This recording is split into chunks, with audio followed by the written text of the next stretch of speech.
नमस्कार दोस्तों, मेरा नाम है पंकज दुबे और आज हम बात करने वाले हैं दोस्तों नीट के बारे में। अभी रिसेंट में आपने बहुत सारी न्यूज देखी होगी। बहुत अलग टाइप की एक बोलते ना कंट्रोवर्सी यहाँ पे क्रिएट हो रही है कि भाई साहब नीट का पेपर क्या हुआ है, पूरी तरह से लीक हुआ है। तो उस पे हम लोग ऐसे 5 ऐसे रीजंस पे बात करने वाले हैं जिससे आपको एकदम क्लियर हो जाएगा कि नीट का पेपर लीक हुआ है या नहीं। तो चलिए बेसिक सा नॉलेज ले लेते हैं नीट के बारे में।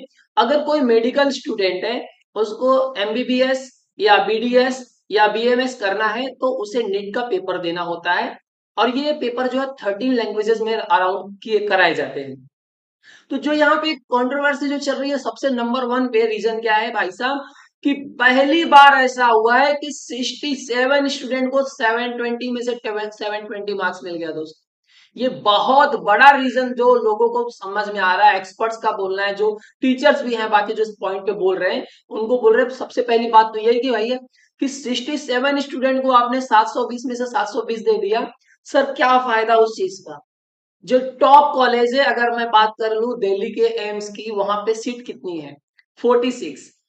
अब ये 46 सीट है आपकी एम्स में, और यहाँ पे 67 स्टूडेंट 720 में से 720 पाए हैं। तो मतलब इसमें से कितने बच्चे लोग को आप टॉप कॉलेज में एडमिशन, सीट आपके पास 46 है। अब सब लोग यही चाहते हैं कि भैया बोलते हैं नंबर वन या one one one second third पे आएंगे तो कम से कम बोलते हैं ना एम्स में हमको एडमिशन मिल जाएगा। अब ये टॉप कॉलेज में ये लोग भी एडमिशन नहीं, इनका भी एडमिशन नहीं होगा, अब ये कहाँ जाएंगे बताओ। चलिए, अब देखिए दूसरा रीजन बात कर लेते हैं हम लोग। हालांकि मैं आपको बता दूं कि नीट का जो बोलते हैं ना टेस्ट कराने का काम कौन लेता है, नेशनल टेस्टिंग एजेंसी, जिसका नाम क्या है, एनटीए। अब ये दूसरा रीजन मेरे सामने आपको मतलब ये पॉइंट क्यों डिनोट कर रहा है कि भाई साहब यहाँ पे कुछ ना कुछ तो बात है। अब यहाँ पे क्या हो गया दोस्तों कि देखिए 5 मई को पेपर हुआ नीट का, और रिजल्ट एक्सपेक्टेड का था कि रिजल्ट आने वाला था 14 जून को। लेकिन अचानक से पता चला भैया जिस दिन लोकसभा इलेक्शन का रिजल्ट था उसी दिन ये भी साथ में बोलते हैं ना इसका भी रिजल्ट साथ में आ गया। ऐसी कौन सी भाई मजबूरी थी? लोकसभा इलेक्शन का है तो भैया वहां पे पार्टी अपना बोलते हैं ना, इस चीज को दबाने की कोशिश की गई कि लोगों का ध्यान बोलते हैं ना इलेक्शन पार्टी पे रहेगा और ये नीट का जो रिजल्ट रहेगा वो दब जाएगा। लेकिन ये इतनी आसानी से दब नहीं पाया जो जैसा सोचा गया था। ये दूसरा रीजन था कि भाई क्या जरूरत थी पहले रखने की, आराम से 14 जून को भाई अनाउंस करना चाहिए था रिजल्ट। ऐसी कौन सी जरूरत थी भाई जल्दी करने की। और तीसरा कारण जो है ना दोस्तों, वो बहुत बड़ा कारण यहाँ पे आपको देखने को मिल रहा है कि दोस्तों ये 4 मई की घटना है। अब ये प्रिंट कभी हुआ दोस्तों देख सकते हो, अब 10 मई को ये आर्टिकल आया है। अब यहाँ भाई साहब 4 मई की जो घटना घटी थी उसके बारे में डिटेल में जरा समझ लेते हैं। यहाँ पे सस्पेक्टेड पेपर लीक की बात हो रही है दोस्तों, चलिए ध्यान से देख लेते हैं। 4 मई को देखते हैं, over 20 medical experiments were brought to Patna in the evening and given question papers and answers। मतलब पटना में 20 से ज्यादा बच्चों को लेके आया गया, उनको क्वेश्चन आंसर दोनों दिया गया साथ में। और भाई साहब 5 तारीख को क्या हो गया कि पुलिस को टिप मिली कि भैया बोलते हैं 2-3 घंटे पहले पता चल गया पुलिस को कि नीट का पेपर क्या हुआ है भाई साहब, लीक हुआ है। फिर 7 से 8 लोगों को पकड़ा गया मई 5 को। और फिर बोलते दोस्तों मई, और साथ ही साथ मई 5 को क्या हुआ कि जो मेल कल्परिट था, जो आपका कंस्पिरेटर था जिसका नाम था सिकंदर यादवेंदु, उसके जब घर पे गए तो कुछ बोलते हैं ना पेपर जो है ना वो बर्न कर दिए थे, जला दिए गए थे।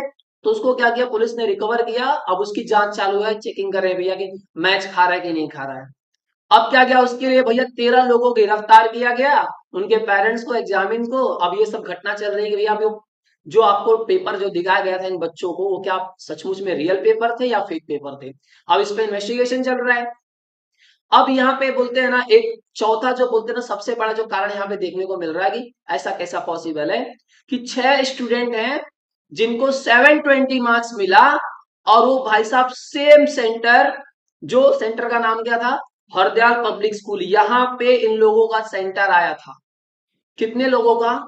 6 लोगों का। जो 720 में से 720 मतलब एक ही सेंटर के 6 बच्चे बोलते हैं 720 पा जाते हैं, और 2 बच्चे 720 719 और 718 मार्क्स पा जाते हैं।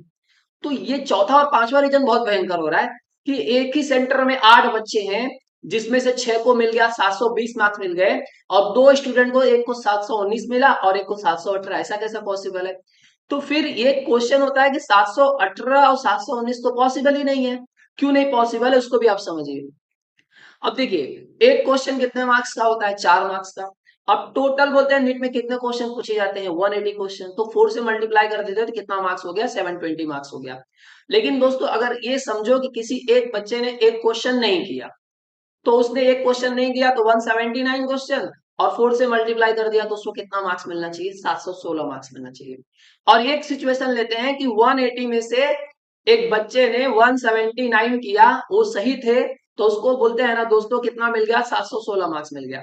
लेकिन उसने क्या किया, एक क्वेश्चन गलत कर दिया, तो 4 मार्क्स तो यहां से हट गए। और निगेटिव मार्किंग अगर बोलते हैं ना हुई, तो 1 माइनस हुआ, तो मतलब उसको मिलना चाहिए 715 और 716 आने चाहिए। अगर एक क्वेश्चन आगे पीछे हुआ तो या तो 716 आना चाहिए या तो 715 आना चाहिए, और यहाँ पे क्या आया, 719 आया, 718 आया। तो भाई साहब बोलते हैं ना, जब इस पे सब सवाल पे सवाल बढ़ने लगे, लोगों ने बोलो क्वेश्चनिंग करने लगे, तो एनटीए ने क्या कहा कि देखिए हमने क्या किया था, इनको ग्रेस मार्क दिया था।